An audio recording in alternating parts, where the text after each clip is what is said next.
자, 여러분 안녕하세요. 꿀벌 스토리입니다. 오늘 5월 마지막 장날이 끝났네요. 5월 31일 월요일 일간 간담회입니다. 제목 한번 보실게요. 실패할 가능성과 성공할 가능성. 지금 우리 아이들에 대한 이야기인데요. 실패할 가능성, 그러니까 지금 이 돌아가는 모든 상황들이 임상 3상에 대한 얘기가 아니라 이 약이 성공을 할 것이냐 실패를 할 것이냐에 대한 가능성을 생각을 해보자는 거죠. 여기서 제가 말하는 성공은 임상 3상 성공 혹은 FDA 긴급 사용 신청 성공, 그 성공이 아니라 이 약이 제대로 잘 팔리기 시작해서 궁극적으로 우리가 투자한 회사에 주가를 올려줄 수 있는 것을 성공이라고 생각을 하고, 그리고 궁극적으로 이 약이 이유에 어떻든 간에 우리가 투자한 회사의 주가를 부양시켜주지 못하는 경우를 이제 실패라고 가정을 해보자는 거죠. 그렇게 생각을 했을 때 실패할 가능성이라는 거는 이제 실패할 가능성에 투자를 하는 사람들은 공매도들이고, 그리고 성공할 가능성에 투자를 하는 사람들은 바로 우리들일 것입니다. 그죠? 공매도들은 이 약이 이유에 어떻든 간에 이 회사 주가를 더 떨어뜨릴 것이다 라는 데 베팅을 하는 쉐끼들이 공매도 쉐끼들이고, 우리 같은 사람들은 이 약이 잘 돼서 판매도 잘 되고 매출액을 쭉쭉 늘려서 우리 텔콘, 휴머니젠, KPM테크, 한일진공 매출액을 쭉쭉 올려줄 것이다 라고 생각해서 베팅을 하는 것이고, 그래서 지금 왼쪽 밑에 보시면은 제가 좀 정리를 해왔어요.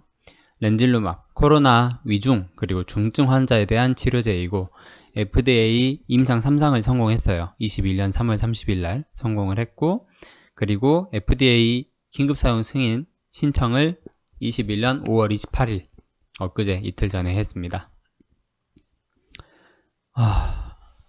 그래서 지금 이 내용을 좀 보자는 겁니다. 제가 원래는 일간간담회 할 때 이렇게 차트 보고 막 그랬었는데, 오늘 이 시간은 차트를 보는 게 무의미하다고 저는 생각을 하고 있어요. 제일 중요한 부분이에요. 휴머니젠에서 5월 25일 날 홈페이지에 공시를 했던 뉴스인데, 이 부분을 한번 보실게요. 여기에서 좀 주목을 할 만한 내용이 있어요. 코로나19 치료제 랜드스케이프입니다. 여기서 보시면은 일단은 세 가지로 분류를 해놨어요. 실패했거나 연기되고 있는 약품들, 이렇게 어마어마하게 많고요. 이외에도 많아요. 여기에 이제 우리 구독자분들이 많이 신경을 쓰셨던 사이토다인, 레롤리맙도 여기에 들어가 있고요. 진보된, 그러니까 개발 중인데 상당히 앞서 나가서 개발 중인 치료제들 해가지고 딱 5개 치료제가 소개가 되어 있죠.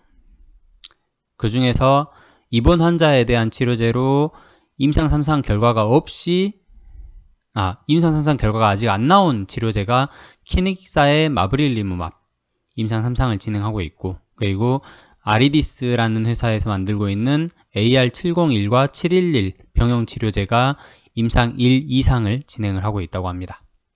그리고 임상 3상 결과가 나온 치료제가 휴머니젠의 렌질루맙이 이렇게 있는데요.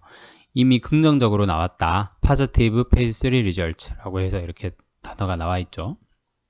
그리고 얘는 FDA에 긴급 사용 승인 신청을 할 것이다 라고 되어 있는데, 엊그제 3일 전에 신청을 했습니다.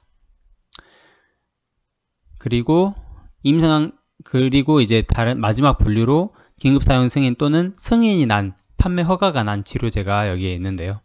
여기에서 이제 이 중에서 입원 환자에 대한 치료제로는 아직까지 승인 난 게 없다. 승인 난 게 없는데, 이 임상 3상 결과가 안 좋았음에도 사용 승인이 난 치료제, 그러니까 작년에 코로나가 이렇게 나오기 시작하면서 팬데믹이 이렇게 지속되니까 FDA에서 아주 긴박하게 승인을 낸 치료제가 있죠. 그래서 길리어드의 렘데시비르, 그리고 일라이릴리의 바리시티닌 플러스 렘데시비르, 이렇게 두 가지가 있는데, 얘들은 최근에 임상 결과 네거티브 결과가 나왔습니다. 약물이 효과가 없다라고 얘기가 나왔어요. 렘데시비르는 WHO 연구에서 실패를 했다고 하고, 그리고 일라이릴리 바리시티닙과 렘데시비르 병용요법은 임상 3상, FDA 임상 3상 결과 실패했다고 이렇게 나와 있죠. 그리고 덱사메타손과 토실리주맙이라는 약도 있고, 근데 이제 이 중에서 임상 3상이 긍정적인 결과로 나온 치료제가 아직 전 세계적으로 없는데, 만약에 휴머니젠의 렌질루맙이 긴급사용 승인 신청을 엊그제 함에 따라서 만약에 FDA 승인을 받는다면 전 세계에서 유일하게 입원 환자들에 대한 코로나 치료제 중에서 임상 3상 성공을 한 치료제가 됩니다. 네, 말이 복잡하긴 한데 입원 환자들에 대한 치료제 중에서 임상 3상 결과 성공을 한 유일한 치료제가 된다는 거예요. 그렇기 때문에 약 가격이 하나당 회사 입장에서는 보수적으로 잡아도 $10,000, 우리나라 돈으로 1,100만원 정도 하고요. 일부 바이오 관련 전문 잡지에서 예상하기로는 최대 $50,000까지 약 한 도즈당 $50,000, 5천만원 정도에 달하는 가격까지 받을 수 있다고 예측을 하고 있죠. 그러면 2만 도즈만 생산을 해도 휴머니젠의 매출은 1조 원이 달성이 되게 됩니다. 당연히 주가는 오르겠죠. 예. 회사의 매출액이 오르는데 주가가 안 오를 수는 없습니다. 그렇기 때문에 지금 당장 우리가 3일 전에 나온 긴급사용 승인 신청을 했음에도 불구하고 오늘 주가가 좀 떨어졌어요. KPM테크도 많이 떨어졌고 텔콘도 오늘 좀 많이 떨어졌어요. 근데 하루하루의 그날그날의 주가를 신경 쓸 필요는 없다고 저는 생각을 하고 있고요. 그리고 일단은 제 구독자분들은 평균 단가나 뭐 그런 거, 그리고 되게 장기간으로 KPM테크와 텔콘 RF 제약을 봐온 분들이 대부분일 것이기 때문에 평단의 중요성에 대해서 다시 한번 요즘 들어 뼈저리게 느끼고 계실 겁니다. 텔콘 같은 경우에는 최대한 5,000원 아래로, KPM테크 같은 경우에는 최대한 3,000원 아래로, 예.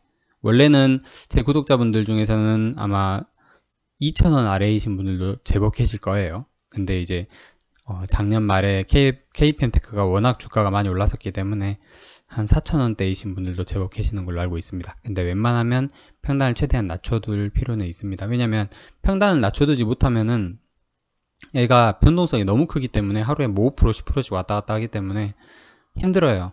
힘들고 혹은 비중을 좀 줄일 필요가 있다고 저는 생각을 하고 있습니다. 이렇게 조금씩 한 번씩 튈 때마다 비중을 좀 줄이시는 게 좋을 것 같아요. 위험합니다. 그리고 휴머니젠 같은 경우에도 웬만하면 한 $20 아래, 웬만하면 $20 아래 중에서도 더 이렇게 낮을수록 좋겠죠.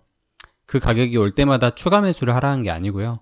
비중을 줄이시거나 아니면 튈 때 조금 팔고 이렇게 내릴 때 조금 더 사고 뭐 이런 식으로, 그러니까 자기가 힘들어했던 만큼, 자기가 지금 이 순간 많이 힘든 만큼 주가가 튈 때마다 조금씩 그럴 필요가 좀 있다라고 저는 생각을 하고 있습니다. 근데 그게 아니고 나는 지금 견딜만 하다라고 생각을 하시는 분들은 당연히 그냥 갖고 가시면 되겠죠. 저는 개인적으로 실패할 가능성보다 성공할 가능성이 훨씬 크다고 생각을 하고 있습니다. 네, 우리 회사 우리 아이들 한번 믿어보겠습니다. 끝까지 들어주셔서 감사드리고요. 5월 31일 일간간담회 이 정도로 마치도록 하겠습니다. 감사합니다.